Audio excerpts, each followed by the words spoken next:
presented by One Films.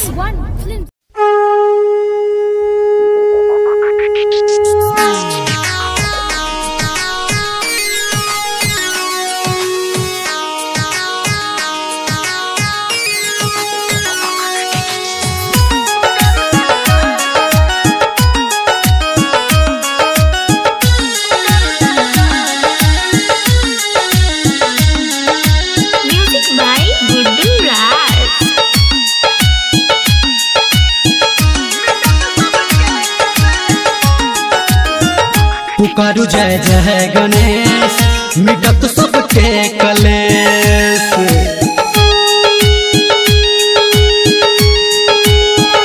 पुकारू जय जय गणेश मिटत सबके कलेश। पुकारू जय जय गणेश मिटत सबके कलेश। ध्यान लगाबू सब आबू लौटे भक्ति के भेष। पुकारू जय जय गणेश मिटत सबके कलेश।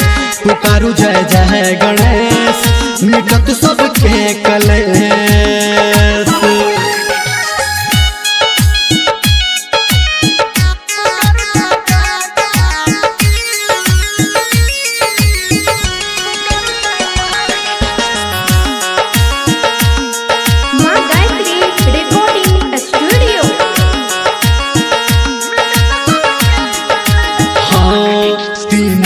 लोक में प्यारा महिमा या जकर निराला। गणपति ही देवा राखियो सब पे अपन सहारा। हाँ तीनों लोक में प्यारा महिमा या जकर निराला। गणपति ही देवा राखियो सब पे अपन सहारा। सब शरण में आबू कन दर्शन पाबू। सब शरण में आबू दर्शन पाबू भक्त बन के विशेष। पुकारू जय जय गणेश मिटत सबके कलेश। पुकारू जय जय गणेश मिटत सबके कलेश।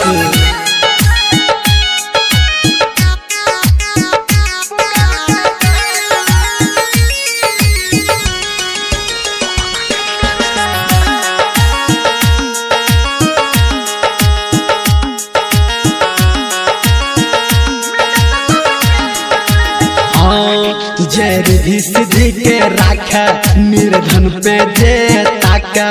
गावह भजन निर्मलिया यो शीश बन के झांका। हाँ जय रिधि सिद्धि के राखा निर्धन पे जे ताका। गावह भजन निर्मलिया यो शीश बन के देखू झांका। चलो संग संग आबू आहा एनन लजाबू। चलू संग संग आबू आहा एनन लजाबू पूरा भजत काम से। पुकारू जय जय गणेश मिटत